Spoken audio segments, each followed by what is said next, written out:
이 박민영 대변인 지금 나와 계신데요. 네.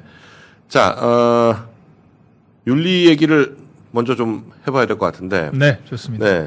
윤리위가 지금 삐걱거린다는 얘기도 많고, 이것저것 얘기는 많은데, 어찌됐거나 어제 회의를 통해가지고, 권영진, 조경태, 진종호 세 사람의 징계 개시를 시작을 했거든요. 네. 네. 이 어떻게 흘러가는 겁니까, 지금? 일단은 1차다. 1차 징계 절차 개시. 이렇게 이해하시는 게 정확할 것 같습니다. 왜 1차라고 하냐면 2차, 3차가 있을 수밖에 없기 때문에. 네. 의결을 아직 네. 안 했으니까 2차에서 그렇죠. 의결하든지 언제 의결할지 지금 명확하진 않은 거죠. 그렇죠. 네. 징계 절차 개시는 이제 법으로 따지면은 기소가 된 거죠. 네. 이제 재판 들어간다 이건 거고 재판 과정에서 소명 절차가 또 있고 음. 그런 절차들을 거쳐서 징계 확정 의결은 이제 추후에 또 이루어지겠죠. 일단 절차가 시작됐다 이게 핵심인 거고. 지금 윤리위가 조금 늦어지는 게 다들 대략 아실 거예요. 우종환 윤리부위원장이라는 분이 요새 언론에 자주 등장을 하세요. 윤리위 내부에서 이견이 있을 수 있죠. 근데 우리 이견이 있을 때 통상 격렬하게 토론을 하다가도 결과적으로 합의가 안 되면 다수결로 결정을 하거나 네. 아니면 호선에서 뽑은 위원장이 결정을 하는 게 맞잖아요. 위원장이랑 의견 안 맞다고 사사건건 언론 나가서 이렇게 다 폭로하듯이 이야기하는 사람이 어디 있습니까? 그래서 지금 부담을 느껴서 또 한 분이 사퇴를 하셨어요, 윤리위원이. 그래서 원래 7분이었다가 최근 2명이 추가 사퇴를 하셔가지고 5명 됐거든요. 그래서 지금 5명 중에 3인 체제가 이제 의결 정족수가 맞기 때문에 절차 개시가 가능한 건데 이런 잡음들 때문에 좀 절차가 늦어졌다라고 하는 좀 아쉬움이 있고 윤리위원들이 좀 숫자적으로 지금 적은 상태라서 한 번에 지금 여러 안건들을 다루기가 힘들었던 모양이에요. 네, 그래서 일단은 가장 좀 물증이 확실한 권영진 이런 사람들은 현행범이잖아요. 또 3명만 나와서 했다면서요? 그냥. 5명 중에 3명. 그러니까 윤리부위원장은 사실상 보이콧을 한 거고 본인이. 저번에도 간다 그랬다가 회의를 안 나오잖아요. 안 나와서 정족수를 못 채웠다고 자랑스럽게 얘기를 하시던데. 그래서 지금 5명 중에 3명은 어쨌거나 뜻이 맞기 때문에 어제 또 회의를 진행을 했다라고 지금 전해지고 있죠. 그래서 아마 윤리위원들 추가 인선도 있을 겁니다. 추가 인선도 있을 건데 일단 당원 당규상 절차 결함은 없기 때문에 징계 절차 개시 당장 좀 시급하고 현행범 권영진 의원을 좀 필두로 해서 징계 절차 들어갔다 이렇게 좀 이해를 하시면 될 것 같습니다. 근데 지금 권영진 의원에 대해서는 어제 최고위원회에서 탈당 권유를 얘기하기로 그렇죠. 이렇게 나오지 않았나요? 그렇죠. 네. 근데 그게 이게 아마 윤리위 징계 어떤 효력이 있는 탈당 권유가 아니라 네, 최고위 차원에서 정치적으로 권고를 한 것 같아요. 왜냐하면 지금 이번 멱살 사건의 피해자이기도 하지만 송원석 전 원내대표도 이 사무처 당직자 좀 폭행 사건이 있었잖아요. 네. 그때 잦은 탈당했습니다. 탈당했어요. 폭력 사태에 대해서는 용인이 안 되기 때문에 그 당시에도 그렇게 정리가 됐고 권영진 의원도 과거 전례로 보나 사실 전례도 아니죠. 당직자도 아니고 물론 저희가 급을 나누는 건 아닙니다만 원내대표 멱살 잡는 사건은 정말 전무후무하거든요. 원내대표 멱살 잡은 게 아니라 그 옆에 있던 전 원내대표 그러니까요. 의원도 멱살을 잡았잖아요. 네, 두 사람 멱살을. 사유가 10번이라도 잡겠다 그러면서 잡았잖아요. 이렇게 해야 말을 듣지 그러면서 이게 민주당이랑 진짜 악법 통과를 놓고 싸우다가 그런 상황이 된 것도 아니고 자기 원하는 상임위 간사 못 받았다고 전할리를 치는 것 내가 자체가 얘기했잖아. 정무 산자 국토 아니면 안 간다고. 아유 정말 이게 깡패 아닌 뭡니까 이게 정말. 그래서 이거 정말 전무후무한 사건이기 때문에 그 송원석 전 원내대표 사례만 보더라도요 잦은 탈당하는 게 맞아요. 이걸 최고위에서 얘기 나올 때까지 뻗탱기고 사과 한마디 하고 있는 것 자체가 저는 말이 안 맞다고 보고요. 일단 최고위에서 잦은 탈당 안 하면 제명하겠다라고 얘기를 했기 때문에 어제 잦은 탈당을 안 했죠. 그래서 징계 절차가 개시가 된 거고요.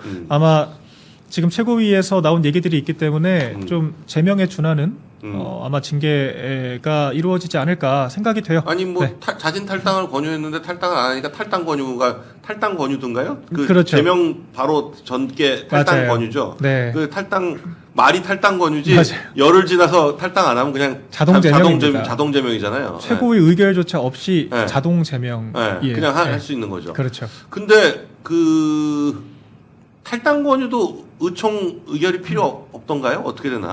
탈당 권유도 이제 국회의원에 대해서는 원래 의원들 결의가 그렇죠. 필요하잖아요. 제명할 때는 제명할 때. 그런데 네.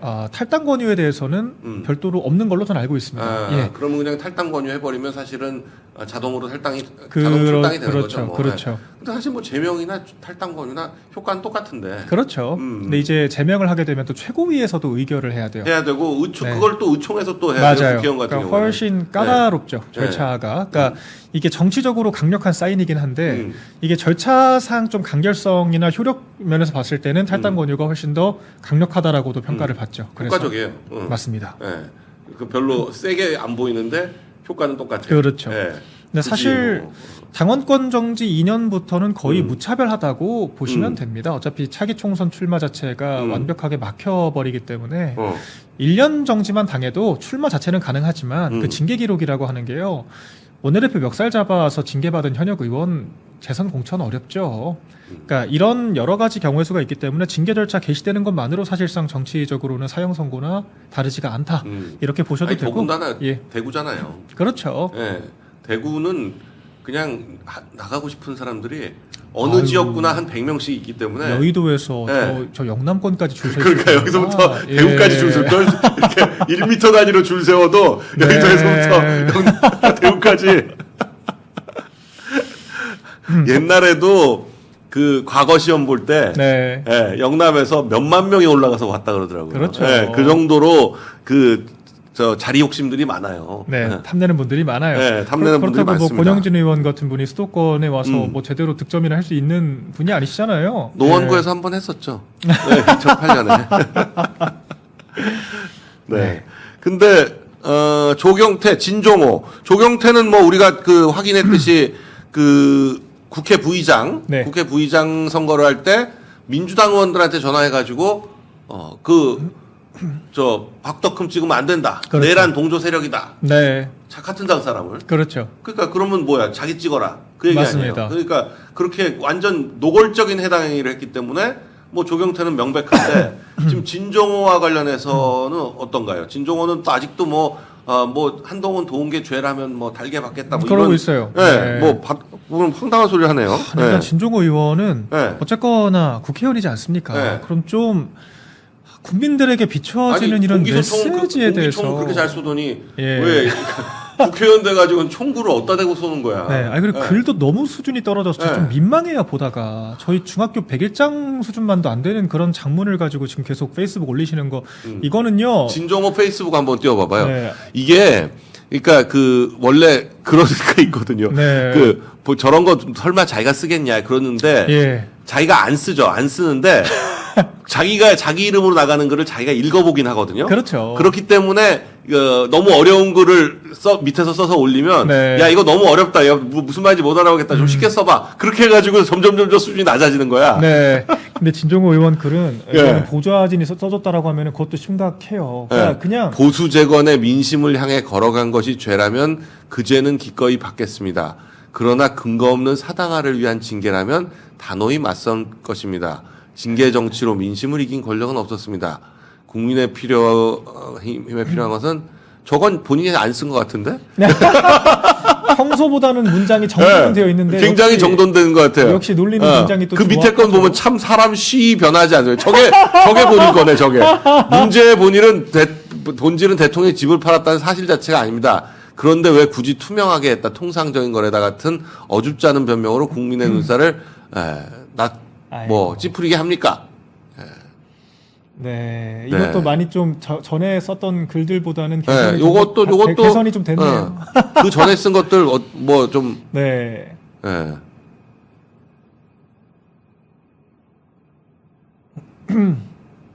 저런 게 손흥민, 황희진이 참고인 일방적인 보여주식 정치쇼를 즉각 철회하고 네. 저런 정도네. 저런 네. 거. 아마 우리 시청자분들께서 옛날 그 진종호 의원의 그런 장문 능력에 대해서 많이들 알고 계실 텐데요. 뭐 이번 글도 뭐 내용 자체가 뭐 사당화를 위한 징계다. 논리 구조 자체가 굉장히 조악하고 앞뒤가 하나도 안 맞죠. 뭐 그냥 권력을 이긴 민심은 없다. 약간 최민수 스타일에 네. 어디서 이제 어려운 말을 주워 듣기 그러니까요. 그걸 조합을 못 해요.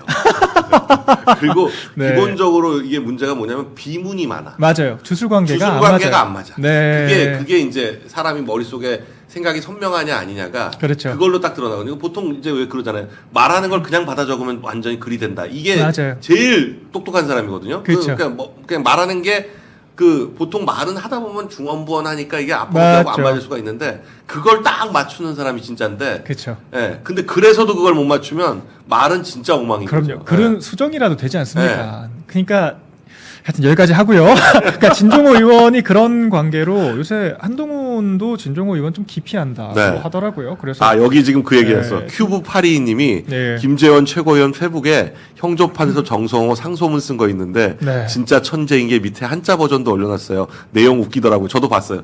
진짜 웃겨요. 진짜 그렇죠. 웃겨요. 그렇죠. 그러니까 그 위에 한글로 먼저 쓴 다음에 네. 똑같은 내용으로 한자를 썼는데 한자 버전이 진짜 웃겨요. 한번 좀 그러니까 내용이 읽어봐야겠어요. 똑같은 내용이에요. 똑같은 내용인데 되게 웃겨. 이제 유시민 상소, 영남 유색 진사 유시민 상소, 형조판서 정성호 상소, 그 밑에 게 형조판서 정성호 상소일 거예요. 예. 병조판서 안기백 상소. 야, 이거를 직접 이렇게 쓰셨을까요? 대단하신데요. 직접 쓴 거죠. 그러니까 저분은 그러니까 어렸을 때 한학을 좀 공부해가지고 네. 한자를 기본적으로 좀 알아요. 그리고 네. 상소문을 많이 봤나 봐. 이야. 안 그러면 상소문의 문체라는 거를 되게 잘 모르거든요. 그렇죠. 근데 기본적으로 상소문의 문체를 그대로 예. 앞뒤 이렇게 형식 맞춰서 이야. 형조판서 정성호 사직상소 저 진짜 역시 정치는 이렇게 결국에는 언변으로 하는 거 아니겠습니까? 네, 아니 정치 예. 말로 하는 거잖아요. 말로 하는 네. 건데. 그래서 아무튼 진종호 의원이 요새 한동훈 네. 씨한테도 그렇게 대접을 못 받아서 한동훈 씨 요새 뭐 여기저기 천지사방 돌아다니면서 무슨 네. 뭐 공부 모임을 갔다가 무슨 토론회를 갔다가 하잖아요. 안 데리고 다녀요? 안 데리고 다니는데요. 네, 네. 제가 한 기자님한테 들은 제보에 따르면은 한동훈 씨 온다고 해서 갔다가 네. 한동훈 안 온다고 하니까 그 네. 말 듣고 바로 자리를 떴다라고 하더라고요. 진정으로. 예. 그래서 별도로 이게 뭔가 소식도 전해 듣지 못한 상태에서 그냥 행적 쫓아다니기 하는 뭐 그런 상태고 뭐 어차피 뭐 재선하겠습니까? 뭐 본인도 생각을 안 하실 것 같은데. 예. 연락도 못 하나 보다. 그렇죠. 보통은 그 뭐 보좌관한테 전화해가지고 네. 의원님 오늘 어디 가시냐? 그쵸, 뭐 그쵸. 나 간다고 얘기해라. 네. 그러면 보통 이제 그러면 거기서 같이 가죠. 예. 네, 뵙자고 하시는데요. 뭐 네. 이렇게 연락이 와야 되는데 안 오는 거야. 그러니까요. 네, 그러면 좀 짠하더라고요. 짠한 거죠. 네, 짠해요. 이러면 내가 가야 되나 말아야 되나? 네, 온다 만다도 몰라서 안 오는 네. 거를 나중에 알고 조용히 자리를 이석을 했다.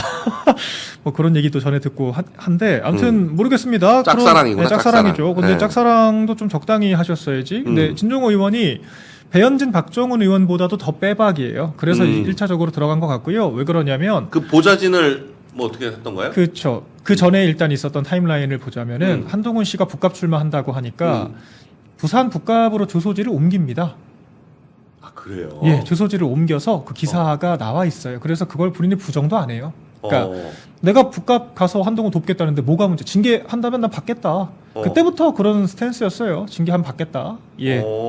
그래서 진종호 그럼 이거는 징계를 해야 되네. 빼박이죠. 빼박이고요. 또 방금 말씀하신 그 입국열차라고 하는 뭐 제가 굳이 거론하고 싶지도 않지만 그 한동훈 열심히 지지하고 장 대표 음해하는 그런 그 유튜브 채널 있거든요. 거기 개인 보좌진을 사적으로 투입을 시켰다. 파견을 했다. 이게 또 일파만파였죠. 네. 언론 보도가 됐고 본인 반론이 없었고요.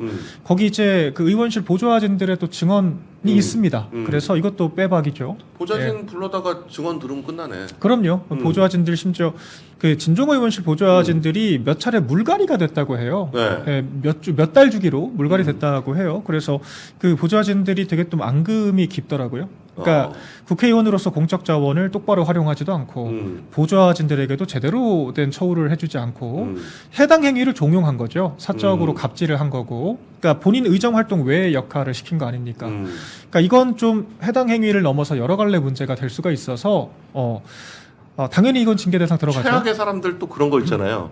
네. 보좌진들 급여를 싹 다 걷어가지고 네. 그래서 각자 각자 그 자기가 정해. 그래가지고 네. 원래 5급이면 한 500 받아야 되는데 그러니까요. 300만 주고 다 300, 여긴 다 200 이렇게 하고 나머지 자기가 다 뭐 그런 경우들도 있죠. 뭐 운영비 어쩌고 그런 명목으로 자기가 다 써. 네, 그것도 네. 국회의원들 다 인사권을 가지고 있으니까. 네. 근데 그렇다라고 해서 그 공적 자원이 개인을 위해서 사적 유용하라고 부여된 것이 아니지 않습니까? 네. 어쨌거나 그리고 개인 비례대표잖아요. 네. 우리 국민의힘 간판 달고 진종호라고 하는 이름 석자로는 한 표도 받아본 적이 없는 분이에요. 국민의힘 표 가지고 지금 공적 자원, 지금 국민의 어떤 세금으로 운영되는 이 보조화진들 9명을 쓸 수 있게 된 건데 그 자원을 이렇게 자기 자신 그리고 무소속 한동훈 씨를 위해서 진짜 말도 안 사적으로 되는 유용한다. 거죠. 이건 정말 격분할 일이고요. 그 보좌진 당원들께서. 보내고 이런 건 진짜 예. 그 자체로도 제가 볼 때는 약간 직권남용 아닌가 싶은 이거 생각이 범죄 들고 범죄에 소지도 가까워요. 있다. 범죄. 직장 내 괴롭힘 포함해서 네. 이제 그런 얘기까지 지금 나오고 있는 상태이기 때문에 이 세 명은 사실 별로 이견이 없다. 네, 아마 그래서 1차 징계 대상 나란히 들어가지 않았을까. 그렇죠. 일단 예. 그러고 그렇게 셋이 좀 샘플 케이스로 또 네. 그리고 조경태, 권영진이 사실상 그 가발계 좌장 비슷하잖아요. 그렇죠. 네. 이게 그 밖에서 좌장이냐 안에서 좌장이냐 네. 그 차이가 좀 있을 뿐이지. 그렇죠. 예. 권영진은 사실 뭐 대안과 미래라고 이제 그 간판을 따로 달고 대책 없는 미래. 예. 예. 기회와 보신 뭐 이렇게 이 제목, 멱살과 협작 멱살, 뭐. 그렇죠. 예, 멱살잡이 소장파란 네. 말 참 처음 들어보는데 노장파고 아니 좀 소장파는 그래요. 무슨 정점식 의원보다 아마 나이 많을걸요 권영진이? 제 말이 그 말입니다. 근데 아직도요. 제가 아직도 소장파야? 최근까지도 네. 이성건 의원이 간사하잖아요. 자기들끼리 조참 모임하고 음. 언론 브리핑 할 때는 소장파 대한과 미래 간사 이성건 이렇게 나오더라고요. 이성건은 17대 아이고, 의원이에요. 17대 의원. 부끄러운 네. 걸 좀 아십시오. 제가 소장파고 사실 우리가 굳이 자꾸 나이를 앞세우시니까 소장파가 어쨌거나 젊음을 앞세운 그런 슬로건 아니겠습니까? 노장파가 맞는 표현이죠. 노장파. 제가 소장파죠. 아니 예. 노론 소론이야? 소론은 예. 소론은 나이 먹어도 소론이고 그러니까요. 노론은 젊어도 노론이야. 아, 조선시대 이제 구한말 사대보식의 분류였다고 하면 제가 죄송합니다. 네. 사과드리겠고요. 근데 이게 우리가 알고 있는 사전적 의미에서의 소장파를 말하는 거라면 안 맞다. 아, 노장파를 쓰셔야 맞는 것이고. 아니 지금 예. 저기 국힘의 17대 의원은 주호영 의원 정도밖에 없어요. 그러니까요. 네. 예, 주호영 중간에 의원 정도밖에 예, 없어. 이력이 좀 비어서 오래 비어서 그렇지 네. 재선 의원이라 그렇지 네. 부산에서 17대부터 17대 재선 하고 이번에 한 거예요. 완전 네. 기득권 중에 기득권이죠. 기득권 중에 그 중간에 예. 뭐 부시장도 하고 박형준 시장 밑에서 부시장도 하고 그러니까요. 끊임없이 정치권에 있었는데 그동안 공천을 제대로 못 받고 한 번 떨어지기도 하고 네. 막 그랬었죠. 이 대책 없는 네. 미래가 얼마나 네. 참 우스꽝스러운 조직이냐면 이런 이성건 의원 17대 의원 하셨던 분이 소장파라고 간사로 지금 나와서 인터뷰하고 있고 권영진 대책 없는 미래 핵심이잖아요. 핵심. 네. 핵심 이런 분이 뭐 멱살잡이 했다가 이번에 징계 대상 올라가고 조은희 의원 이분도 뭐 대책 없는 미래 핵심이에요. 네. 이분 명태균한테 2,200개 서초구 책임당원 명부 제공해서 무상 여론조사 제공받았다라고 해서 지금 검찰 송치됐습니다. 아 그래요? 명태균한테 예, 또 있어요? 예, 이거 본인 입장도 없어요. 제가 찾아보니까 반박도 안 했더라고요. 송치 기사는 뭐 한 달 전쯤 났고요. 아, 그거 조은이가 예. 그거 했다는 거는 분명히 오세훈 시장 측근이니까. 그렇죠. 네, 그쪽에서 이제 그거 하는 걸 듣고 이렇게 했나 보다. 아마 경선 때 좀 네. 그렇게 여론조사 좀 장난질을 하고 싶었던 모양이에요. 그러니까 네. 뭐 조은희 의원님 제가 이건 뭐 음해하는 게 아니라 기사 저 있는 그대로 네, 제가 나왔어요. 읽어드렸고요. 예. 근데 본인이 좀 반박을 하시면은 저희가 그 입장을 좀 실어드릴 텐데 반박도 없습니다. 그럼 이제 혐의 자체는 인정을 하신 건가 싶고, 근데 혐의 자체가 이것도 출당 사유 아닌가요? 무슨 책임 명부를 사기꾼 여론조사 업체 대표한테 명태균 같은 사기꾼한테 홀라당 넘겨주고 우리 당원들의 개인 아니, 정보를 그래서 예. 혐의가 개인정보보호법이네. 이건 심각한 문제죠. 심각한 개인정보보호법의 문제예요. 정치자금법이기 네. 때문에. 근데 이분 지금 서울시당 위원장 나오겠다고 하고 있어요. 어. 그래서 제가 진짜 좀 어처구니가 없는 게 이 61년생 저희 어머니보다 연배 많으시거든요. 네. 이런 분들은 소장파 그 포장지 뒤집어 쓰고 이런 범죄 의혹을 받는데도 당당하게 서울시당 위원장 출마하겠다 이러고 있고 저한테는 뭐라 그랬습니까? 무슨 말 몇 마디 꼬투리 잡아가지고 무슨 막말 대변인 어쩌고 하면서 나가라고 했던 사람이에요. 뭐 소장파가 언제부터 오세훈이 했을 때 같이 옆에서 거둔 거죠. 그러니까 소장파라고 하는 게 언제부터 자기네들은 전부 다 잘못해도 소장파니까 면죄부가 되고 당권파라고 하는 아무 권한도 없는 사람들한테 이상한 프레임 뒤집어 씌워가지고 기득권 취급하면서 나가라 마라 실오라기 같은 그런 트집 잡는 그럴 수 있는 뭐 특권 계층이 됐습니까? 아주 황당한 작태죠. 그러니까 대책 없는 미래 소속 의원들이 지금 다 저런 식이에요. 그러면서 당대표한테는 사사건건 사퇴해라 마라 하니까 이게 지금 설득력이 있습니까? 해체해야 될 조직이죠. 그 대책 없는 미래 거기가 그러니까 오세훈 한동훈의 그 접점이 거기 있는 거죠. 그러니까요. 네. 네. 근데 지금 이제 요새는 활동 제대로 못 하는 게 오세훈 한동훈이 서로 지금 딴 길 가고 있으니까. 그러니까요. 그 모이지도 않는 것 같아 보니까. 네. 네. 오늘 김재섭 의원도 또 MBC 나가서 인터뷰했던데 내로남불도 좀 적당히 하셔야죠. 왜냐하면은 윤 대통령 재판에 대해서는 어제 1심 결과 나왔잖아요. 우리가 윤 대통령 그 1심 때문에 400억 몰아내게 생겼는데 윤호개인들 정신 차려라 이제 이러고 있어요. 근데 오세훈 시장 1심에 대해서는 뒤집힐 거래요. 똑같이 이거는 그 사실 선거법으로 거의 걸리는 정치자금법 사건이잖아요. 같은 부류의 사건에서 1심 둘 다 유죄가 나왔는데 본인은 5억 개인 하면서 윤호개인 세력들에게 따끔한 일침을 가하는 이런 이상한 좀 앞뒤가 맞는 이야기를 해야 되지 않습니까? 아니 오 시장도 제가 판결문 쭉 읽어보니까 이거 무지 어렵겠던데요. 예. 아니 어려워요. 아니 증거가 너무 명백해서 어려워. 오히려 허위사실 공표죄야말로 네. 굉장히 좀 재판부에 좀 주관이 많이 개입되잖아요. 그럼요. 거기 그러고 또 1심이 좀 그런 사람이었어. 그래서 2심에서 네. 뒤집힐 확률이 있어요. 뒤집힐 확률이 있어요. 근데 네. 저건 오히려 뒤집힐 가능성이 그러니까요. 별로 없어 보여. 그러니까 저렇게 개파 대변인 역할을 하면서 아니 돈이 간 게 명확하잖아요. 그러니까요. 네. 돈이 간 거를 어떻게든 뭐 무마할 수가 있어야 되는데 제3자가 돈을 준 게 처음부터 픽스가 돼 있는데 어떻게 이쪽으로 그럼요. 그런 방법은 몰랐다밖에 없는데 네. 모르다고 하는데 보니까 김한종 씨랑 다 텔레그램도 하고 텔레그램하고 서로 주고받고 그 여론조사 파일 넘겨받고 그게 다 나왔는데 그러니까요. 어떻게 몰랐다 그래. 그래서 아무리 제가 판결문을 읽어봐도 이건 제가 좀 모르겠어요. 저희 조은희 의원도 그렇고 그 오세훈 시장도 그렇고 좀 저희 당직자들이 방어할 수 있는 좀 논리를 갖다 주시면 저희도 좀 최선을 다해서 방어를 해보겠습니다. 그런데 판결문 자체를 봤을 때는 사법부의 결정을 좀 존중할 수밖에 없는 그런 상태고요. 오히려 허위사실 공표죄는 이재명 사례 보셔도 알 수 있겠듯이 이거 1심, 2심 대법원 다 맨날 뒤집혀요. 뒤집혀요. 예. 제일 많이 뒤집히는 게 허위 사실 공표, 허위 사실 그렇죠. 적시 명예훼손 이게 무죄 확률이 제일 네, 높은 왜냐면 문제예요. 이게 네. 실제로 이게 사실 진위 여부를 판별할 수 있는 이게 사실에 대한 것이어야 되고 이게 실제로 허위여야 되고 허위라고 하는 걸 허위를 본인이 또 인식해야 인식을 되고. 해야 네. 되고 이걸 다 검사가 입증을 해야 되기 때문에 이거 굉장히 주관적인 이런 혐의를 적용한 겁니다. 그래서 이 부분은 얼마든 뒤집힐 수가 있다. 그래서 근데 논평을 할 때 좀 일관성 있게 해야죠. 둘 다 1심 뒤집힐 거라고 하든가 둘 다 문제라고 하든가 네, 한쪽은 정파적으로 비판하고 한쪽은 뒤집힐 거다라고 하는 게 글쎄요 맞는 논평인지 모르겠고요. 아무튼 그런 분들이 대안과 미래에 다 열심히 활동을 하고 계시니까 또 우재주는 뭐예요? 거기도 뭐 어제 보니까 권영진 의원 잘못한 건 맞는데 막 물타기를 막 해요. 조광한 최고도 막 나한테 막말하지 않았냐. 근데 그 우재준 최고 어쨌거나 변호사 출신이지 않습니까?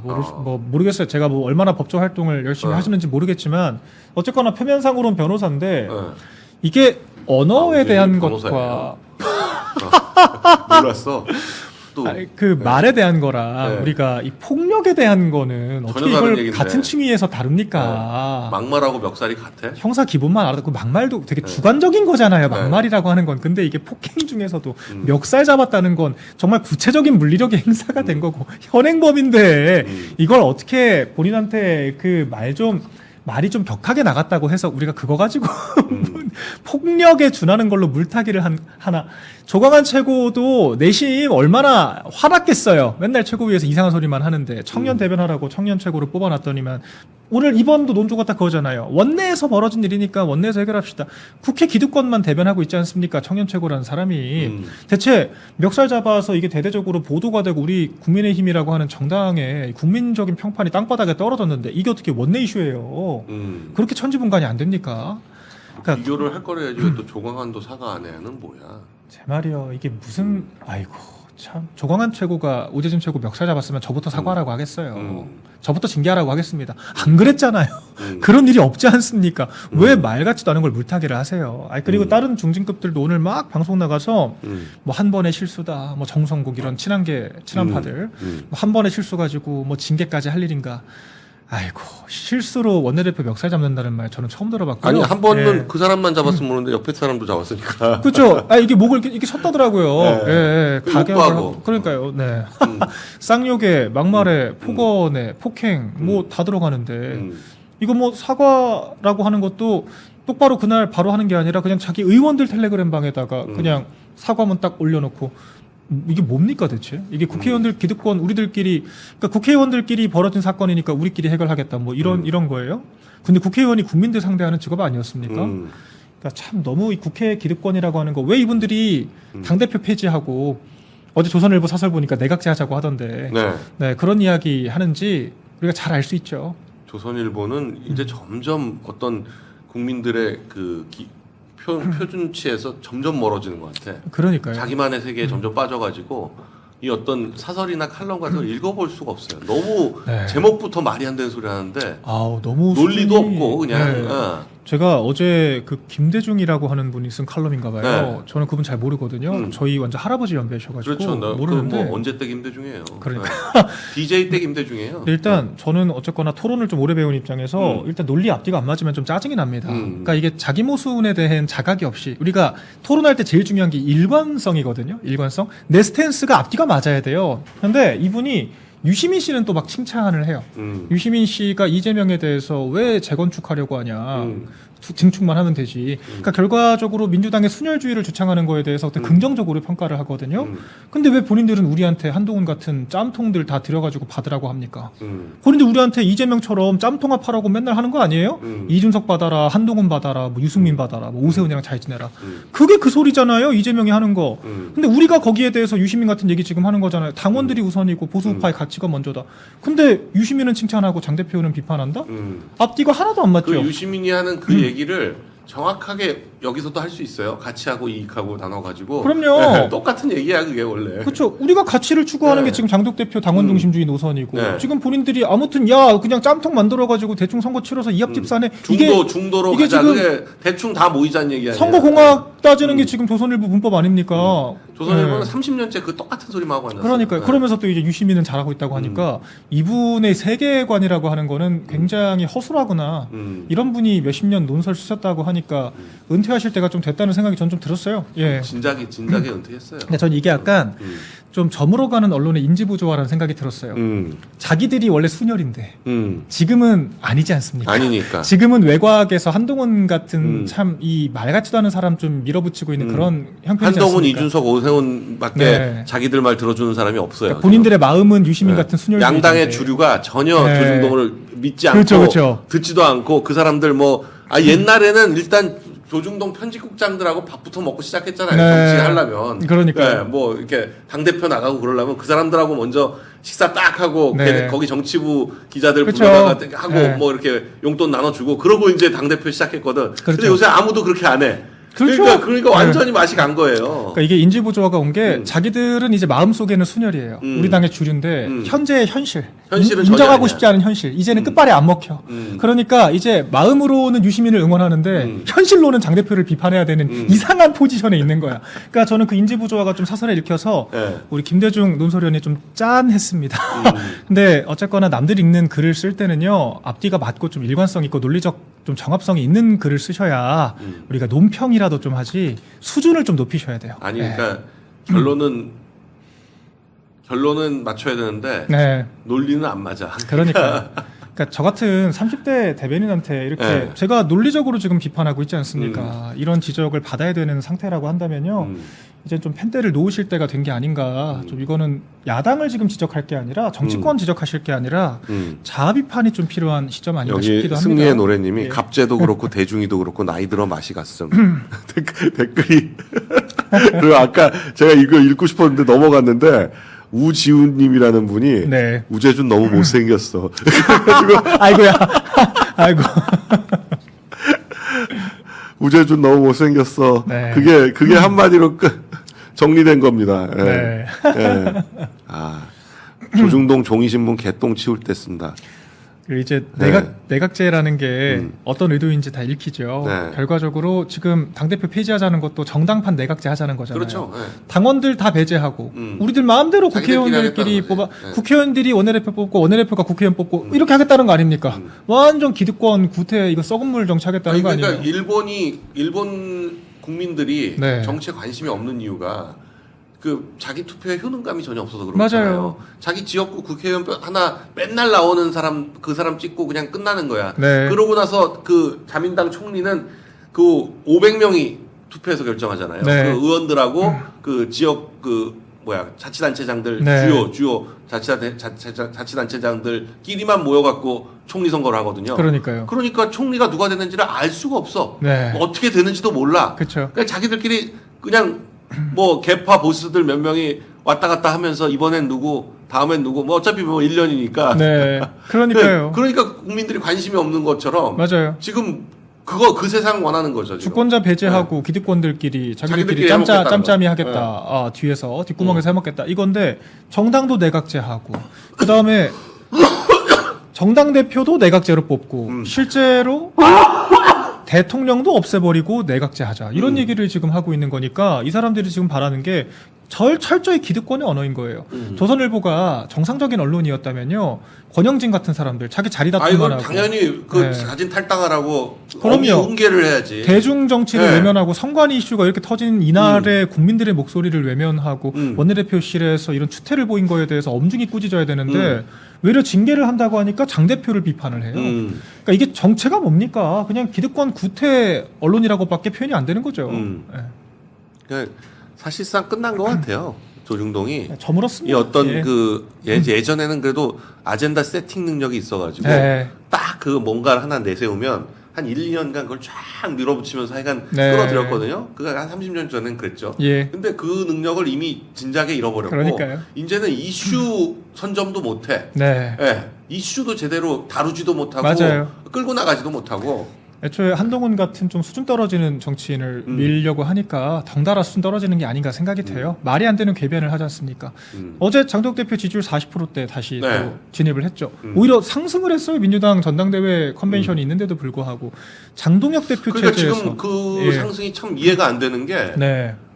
이해가 안 된다기보다는 굉장히 대단하다고 보여지는 네. 게 이 컨벤션 효과라는 게 딴 게 아니라 예. 김민석, 정청래 지지하는 사람들, 송영길도 지지하는 네. 사람 있잖아요. 그 사람들이 여론조사에 전화 열심히 응답을 받아요. 적극적으로 하거든요. 예. 그러니까 상대적으로 그쪽 좌파들이 과포집될 수밖에 없거든요. 맞아요. 그런데 여기가 지금 이렇게 오른다는 거는 네. 그만큼 우파들도 적극적으로 응답해야 될 만큼 이 그쵸. 장동혁 대표가 사람들한테 그걸 불러일으키고 있는 맞죠. 거예요. 전국 네. 상황을 지금 제대로 주도를 하고 있다는 방증이기도 하고 음. 또 이제 다소간 좌파 과표집이 있다고 하더라도 조 국민의힘이 지지율 얘기하는 거죠. 리얼 맞습니다. 민주당. 어제 네, 나오는 네. 거. 네. 전당대회 컨벤션이 있는데 국민의힘이 거의 타이라고 하는 건요. 네. 이거는 실질적으로 오차범위 밖에서 앞선다고 봐야 되는 거거든요.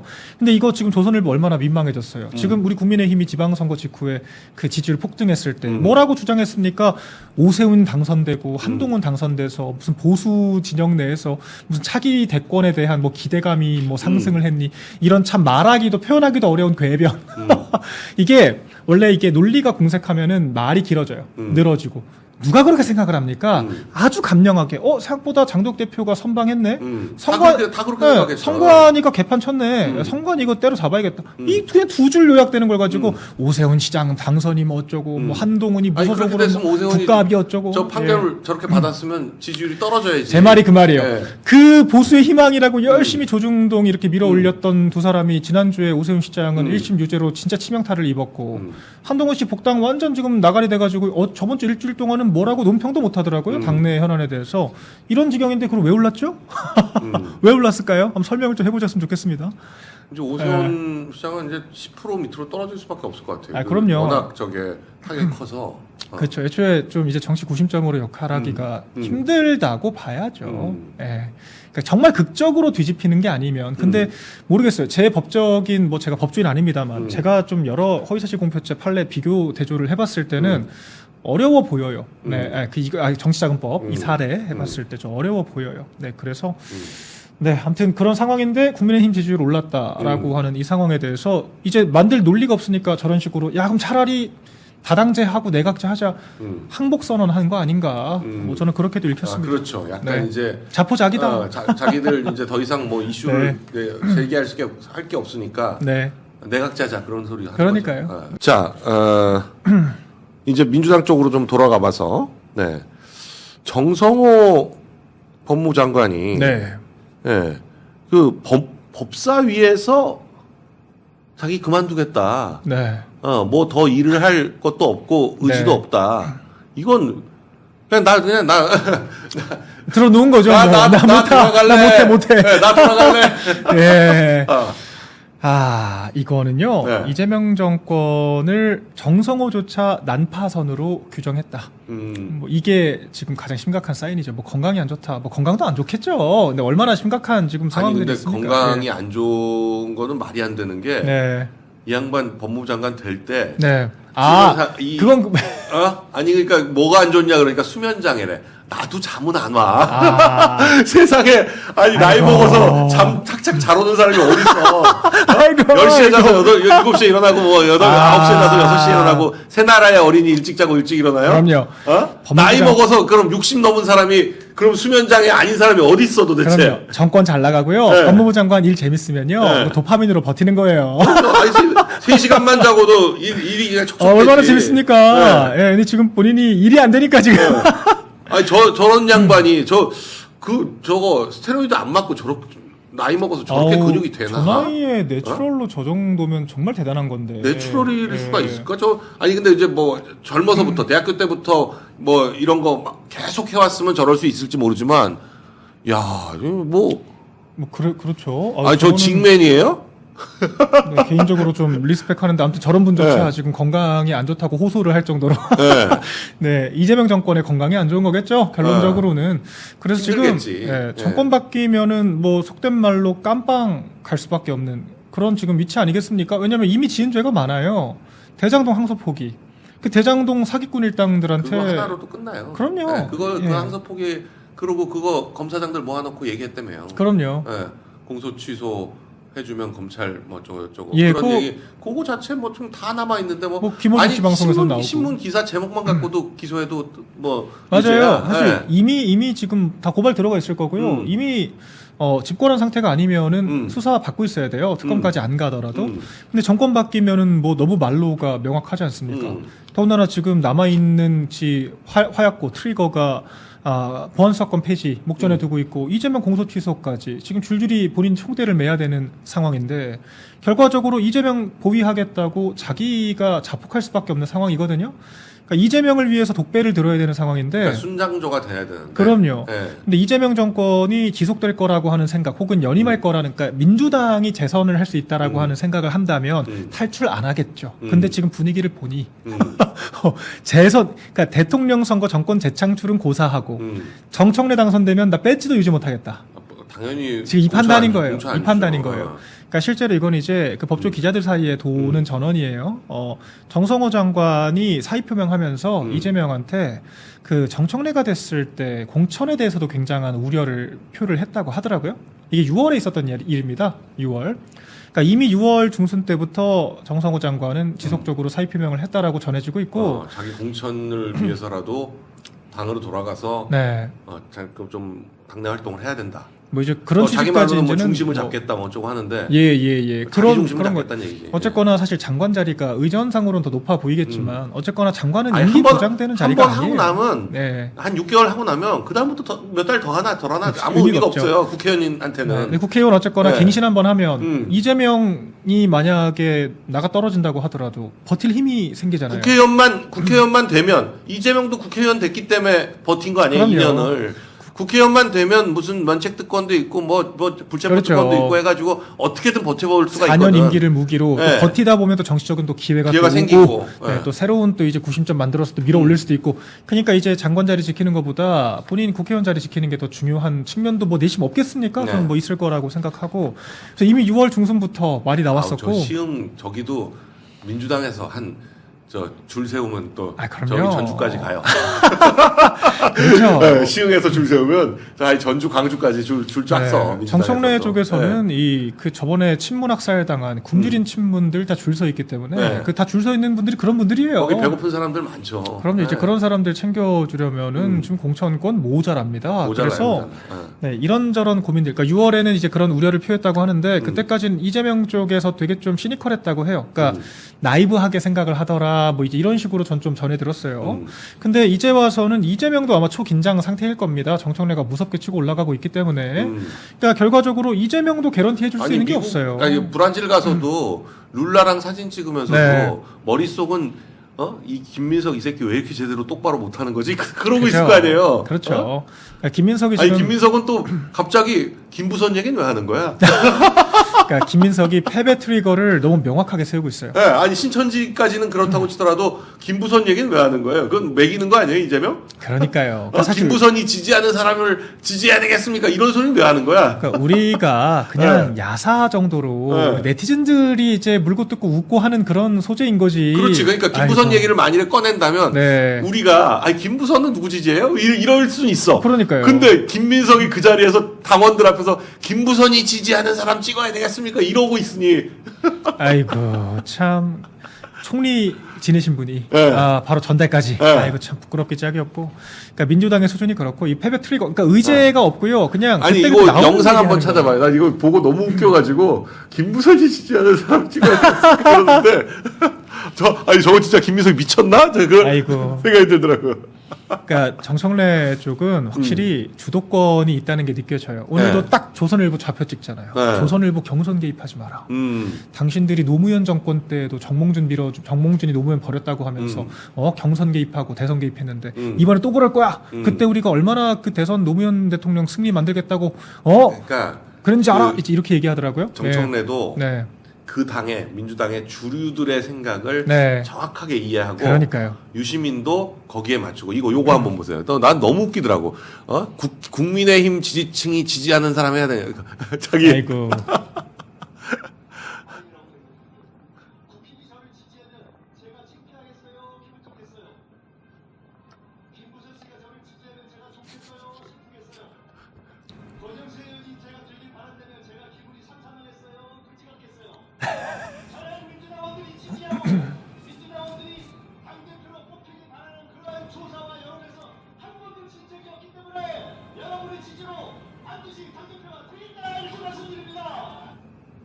아이고.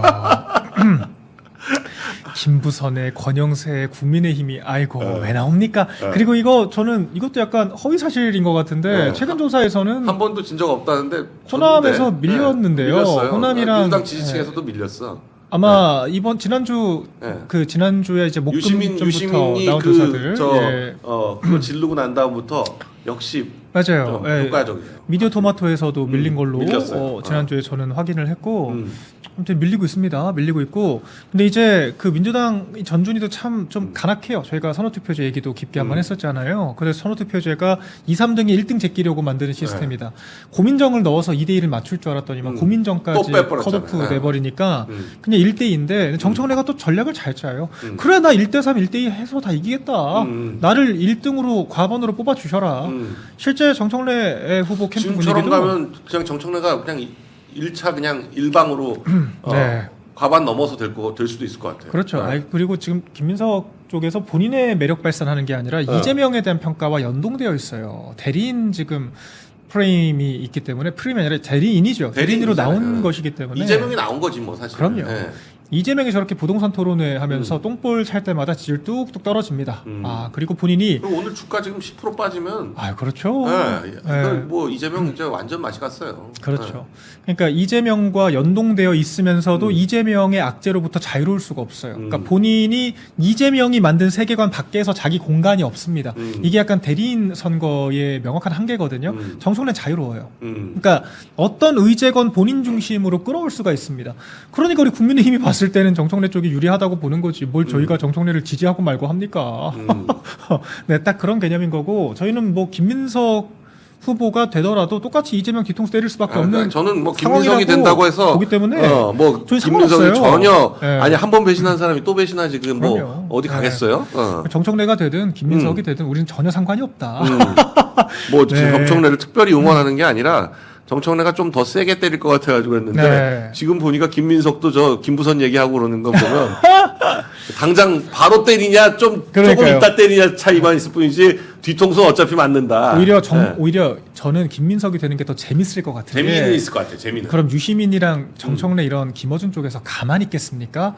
어떻게든 리더십 흠집 내고 끌어내리려고 아주 난리를 칠 거예요. 그러니까 민주당은 아니, 정청래랑 네. 그 친청계들은 네. 다음 총선에 공천 못 받잖아요. 아 그럼 그러니까 그죠. 뭐 1년 반 동안 무슨 짓 할지 몰라요. 그럼요. 네. 지금 민주당에서 네. 우리가 아니라 전 좀 놀란 게 민주당에서 오세훈 시장이 네. 조기에 이제 재보선이 확정돼 버리면 내년에 보선이 있잖아요. 네. 내년 보선 때 만약에 민주당이 또 패배를 한다. 이 얘기를 민주당 패널들이 먼저 꺼내더라고요. 그러면 당대표가 된다고 하더라도 또 내려와야 할 수 있다는 거예요. 민주당 당대표가.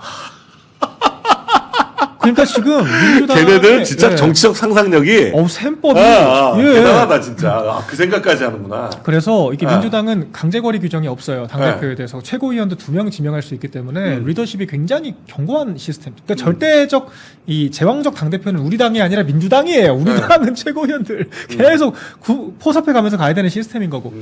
그렇기 때문에 민주당은 그 선거, 사실 총선 1년 앞두고 서울시장 선거, 그것도 사실 오세훈 시장이 만약에 보궐된다면 국민의힘 과실로 벌어지는 건데, 결과적으로는 그 선거에서 또 진다. 이 얘기를 하더라고요. 그래서, 야, 이게 민주당 입에서 나온단 말이야. 우리 전 이긴다고 보죠. 네, 부동산 때문에. 이긴다고 보죠. 서울 부동산이 지금 더 심해져가지고, 네. 오히려 저 때처럼 될 수도 있어. 25개 중에서 20개 이기는 뭐 이런 식으로. 실제로 그래서. 지선 끝나고 나서 서울 지역이 이재명 지지율이 30%대로 가장 빠르게 떨어졌어요. 예. 그래서 오히려 TK보다 낫다는 그런 조사들도 있을 정도니까 서울에서는 우리가 이긴다고 저는 보고요. 오 시장 아니어도. 네. 그런데 그 얘기를 민주당이 한다는 것은 플랜 B도 지금 고민을 하면서 움직이는 단계 아닌가? 이게 청이 됐건 민주당에서 명이 나갈 됐건. 후보가 없잖아요. 그렇죠. 그래도 그것도 후보가 없어서 정원호를 내보냈던 건데. 정원호 그럼 또 나오든가. 아니 정원호가 또 나오면 100% 떨어져. 그럼 박주민 나올 건데. 네, 그건 명확해. 근데 아니면 박주민인데 박주민 나와도 무조건 떨어져. 아 그럼요. 네, 무조건 우리 쪽 떨어져요. 선수들이 훨씬 라인업이 네. 좋죠. 네. 우리 뭐 안철수, 뭐 신동욱, 안철수 뭐 나오고 나경원 안철수 이제 분명히 이런 나올 것 분들 같은데. 다 네. 사실 뭐 준비하고 있을 것 같은데 만약에 있다고 하면은 네 그럼 게임 안 되죠. 그래서 이제 민주당에서는 또 그런 시나리오까지 그리고 있는 것 같아서 그럼 이제 그때부터 얼마나 십자포화를 하겠습니까? 민주당에서 또 네. 그러니까 민주당의 이 당권 투쟁이라고 하는 게 김민석이 이번에 된다고 하더라도 견고하지 않아요. 내년 4월에 시장 선거를 지면 네. 김민석도 또 서울이 지역구이기 때문에 그렇죠. 책임을 안 질 수가 없죠. 네, 이거 너무 치명적이죠. 그래서 오히려 민주당에서 보궐선거 만들더라도 내후년 총선이랑 같이 할 수 있게 좀 찬찬히 하면 안 되니? 그럴 수도 있다. 이제 이런 분석까지 지금 세간에 나오고 있다. 그런 상황이고요. 예. 아니 왜냐하면 대통령이 되고 나면 선거를 자주 치르고 싶지 안 좋아요. 않거든. 자꾸 평가를 받는 거니까. 네, 선거 치러가지고 지면 어찌됐거나 타격을 받으니까. 그럼요. 보궐선거든 무슨 선거든 간에 안 하고 싶은데 그래서 1년에 2번 있던 거 한 번으로 줄였던 거 아니에요. 그렇죠. 네. 그래서 중간 평가를 덜 받고 싶어 할 거고 네, 민주당 입장에서는 지금 어떤 상황이 되든 진퇴양난이다. 저는 사실 우리 입장에서는 그래서 무슨 국민의힘이 역선택을 해요. 저희 관심도 없구만. 네. 아니 근데 나는 김민석 좀 이상해. 왜 신천지 얘기는 왜 꺼내가지고 자기 제대로 무슨 뭐 근거도 못 대고 얘기도 그렇죠. 못 하면서 입증도 안 되는 거고 네. 저거 입증하려면 수사기관이 당원 명부를 당원 명부 틀어봐야 까가지고 하는데. 비교를 해야 될 거 아니에요. 그렇다고 지금 당원 명부 까라고 할 것도 아니지 않습니까? 그러면 압수수색해? 민주당 가서? 제 말이요. 네. 이런 얘기를 왜 꺼냅니까 대체? 네. 자폭도 이런 자폭이 없죠. 그리고 그 신천지가 만일에 들어온다고 하더라도 네. 들어왔다고 하더라도 뭐 이만희는 계속 그렇게 얘기했다는 거 아니에요? 이쪽도 들어가고 저쪽도 들어가고 다 들어갔다. 네. 그리고 그 밑에 있는 사람들도 뭐 시흥 쪽인가 거기는 그 민주당으로 들어갔다고 얘기하는 그렇죠. 사람이 있는데 진술을 덮었다며요. 그러니까요. 합수본 쪽에서. 근데 지금 그걸 수사를 해야 된다는 거 아니야, 그러면? 그러니까 민주당이 자기들 논리를 그대로 갖다 붙이면은 네. 우리 당의 신천지 뭐 나온 것도 없지만 네. 유야무야 끝났죠. 우리 네. 당원 명부 다 털었어요. 털었는데도 안 나온 게 나왔는데. 없어요. 네. 예. 그런데 민주당은 그때 우리한테 뭐라 그랬냐면 저희는 그랬죠. 아니 만약에 그런 일이 있었다고 해도 우리 당은 업무방해 피해자다. 그렇지 않습니까? 왜냐하면 우리 당이 신천지 요청한 게 아니라 그 사람들이 들어온 자기네들이 특정 후보를 붙여보겠다고 들어온 거면 우리는 피해자죠. 음. 경선이랑 전당대회 진행에 있어서 업무를 방해당한 거니까 우리가 고발을 해야죠. 음. 근데 그걸 우리 당의 해산 사유라고 하면서 정교분리 위반이다. 정교분리 이럴 때 쓰는 말이 아닙니다. 정교분리는 정치가 종교에 개입하지 말라고 만든 게 정교분리인데 아무튼 그렇게 막 헌법까지 자의적 해석해가면서 우리 몰아붙인 논리를 그럼 그대로 적용을 하면 민주당 지금 해산 사유예요. 아니 이거 자기네 해산하자는 얘기지. 그 얘기를 정청래 지지하러 신천지가 들어왔다는 얘기 그럼 아니에요? 김민석이 그 얘기를 한 거 아닙니까? 네. 더군다나 정청래는요 전직 당대표예요.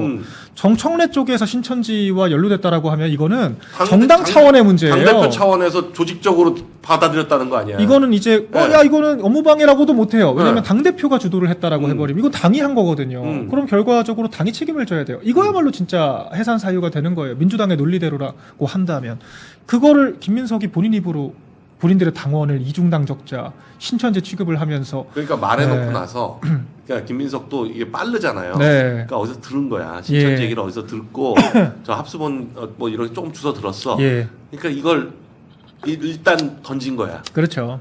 보니까 이 수습이 안 돼.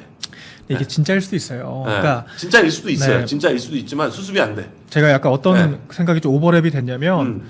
이 원희룡 장관과 한동훈 붙었을 때 네. 그때는 사실 우리 당원들께서는 아직 한동훈의 실체를 잘 모르실 때였어요. 한동훈이 하루 종일 언론 플레이 청와대는 입이 없지 않습니까?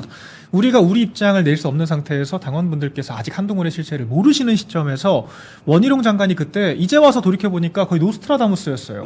한동훈 되면 윤 대통령 탄핵될 거다. 사사건건 당정 갈등만 할 거다. 정말 강력하게 경고를 했잖아요. 근데 전당대회가 너무 짧아요. 그러니까 너무 짧은 기간 동안 입증되지 못할 네거티브만 한다라고 하는 또 프레임을 조중동이 뒤집어 씌웠습니다. 그래서 그때 사실 윤 대통령 대리인으로 나와서 한동훈 헐뜯기만 해 이런 진짜 억울한 사실 그 비판을 받으면서 그때 결과가 한동훈이 됐잖아요. 그때가 전 오버랩이 돼요. 그러니까 김민석이 하는 말들이 뭐 맞을 수 있어요. 정청래가 뭐 민주당의 한동훈이다 뭐 저도 그랬으니까. 근데 지금 민주당 당원들의 눈엔 그런 게 들어오는 것이 아니라 입증도 안 될 지금 의혹 제기를 무더기로 하면서 전당대회 자체를 지금 축제가 아니라 이런 가십성 네거티브의 장으로 만들고 있다. 이런 생각하실 것 같아요. 그러니까 이게 좀 패배 플래그다. 제가 그래서 그런 생각이 문득 더 들었고요. 이 대리인 선거라고 하는 것이 굉장히 무용하다. 이런 생각이 많이 들었어요. 네. 아니 그래서 8월 17일인데 지금 20일 이제 3주인데 예. 그리고 이재명은 지금 첫 두 번 그러니까 충청도 하고 경남 부산 경남 요 경선을 할 때 없어요. 네. 3일인가 4일 날 들어오니까 1, 2일 날 그걸 하는데 그렇죠. 저기는 투표 그냥 그날 하고 까잖아요. 맞아요. 당일 까고 순회 네. 공연을 하죠. 네. 네. 그러니까 순회로 계속 하는데 계속 그럼 처음 누적시키는 스타일. 예. 이틀에 상당히 표가 누적되고 나면 거기서 대세론이 굳혀져요. 네. 그러니까 그러면 이제 그 승자 사표 방지 심리가 발동을 하죠. 충청권을 먼저 가지 않습니까? 네, 충청권이면 꽤 충청권 네 군데를 한꺼번에 하니까 꽤 표가 나오는데 거긴 김민석 수도권하고 표가 나면 없어요. 네. 충청권은. 충청권은 네. 완전 당연히 텃밭이죠. 당연히 정청래 정청래죠. 텃밭이죠. 네. 그리고 정청래가 사실 전북 지역도 텃밭이라고 봐야 돼요. 네. 그 충청과 경계권이 있기 때문에 그래서 마지막 지역에 호남을 가지 않습니까? 근데 그 이전에 사실 그 호남 딱 경계선에 있는 충청 지역의 민심을 우리가 확인해 볼 수 있다는 거고 그 바로미터 삼아서 순회 공연이 이루어지면은 지금보다 실제 결과 나올 때쯤 되면은 훨씬 더 정청래 쪽이 승기를 굳힐 확률이 크다. 이런 전망이 또 가능하죠. 근데 지금 이재명은 대통령 놀이하느라고 뭐 지금 네, 뭐 아니 그 예. 이번에 난 그 저 사람들이 왜 모였는데 뭐- 저기 왜 뭐 이재명이 왜 가운데 앉아 있지? 했더니 북미남비부터 네. 독일까지 간다면서요? 뭐 거의 대륙횡단을 하고 오는데 아니 세계 일주라 세계 일주. 그러니까 샌프란시스코로 가서 예. 브라질 갔다가 아르헨티나, 칠레 돈 다음에 프랑크푸르트로 해서 이렇게 돌아오니까 뭐 한 바퀴 도는 거예요. 한 이재명, 바퀴 도는 김혜경의 뭐 버킷리스트도 아니고 네. 뭐 거예요. 남미를 간다는 것 자체가 한여름에 피서 가는 뭐 거죠. 휴양지죠, 거의 겨울이니까. 휴양지. 네. 그러니까 그러고 이제 독일도 뭐 별 일정도 없더라고요. 보니까 뭐 독일에서 무슨 컨퍼런스도 아니고 무슨 뭐 모임 하나 한다는 것 같은데. 교포 간담회 하나 한다는 그렇죠. 거죠. 네.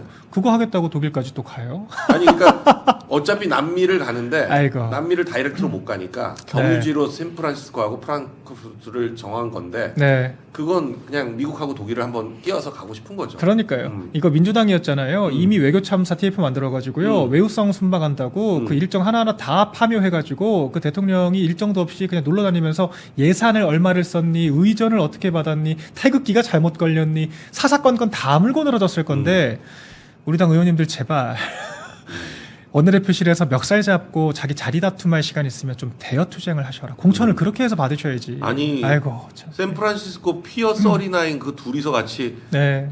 그 걸어서 돌아다니는 거 그거 그야말로 관광이잖아요. 그냥. 그렇죠. 뭐 정원호 뭐 딱 그 칸쿤 뭐 그걸 뭐가 다릅니까? 아, 그거지 뭐. 그러니까 지금 아이고 전당대회도 중요한데 네. 아이고 아무튼 뭐 누릴 수 있을 때 누려야지. 야, 여름인데요. 피서로 한번 가야지 뭐 그런 그래놓고 거죠. 자기 휴가 안 간다고. 지금 휴가 간 거야 저게. 놀고 있죠 하여튼. 네. 자 오늘 뭐 민주당 전당대회 소식 그리고 뭐 정성호의 하선. 네. 하선 그야말로 이런 여러 가지 소식 박민영 대변인과 함께 얘기 나눠봤습니다. 네. 뭐 이렇게 더운데 뭐 예. 휴가 안 가세요? 가더라도 한 9월쯤 저는 아마 가지 않을까 7, 8월은 18. 예. 좀 계시고 일단 네. 또 저희 채널 열심히 키워야 되기 때문에. 네, 박민영 TV도 좀 많이 시청해 주시기 바랍니다. 아유, 감사드립니다. 네, 오늘 박민영 대변인과 KNL 여기까지 하도록 하겠습니다.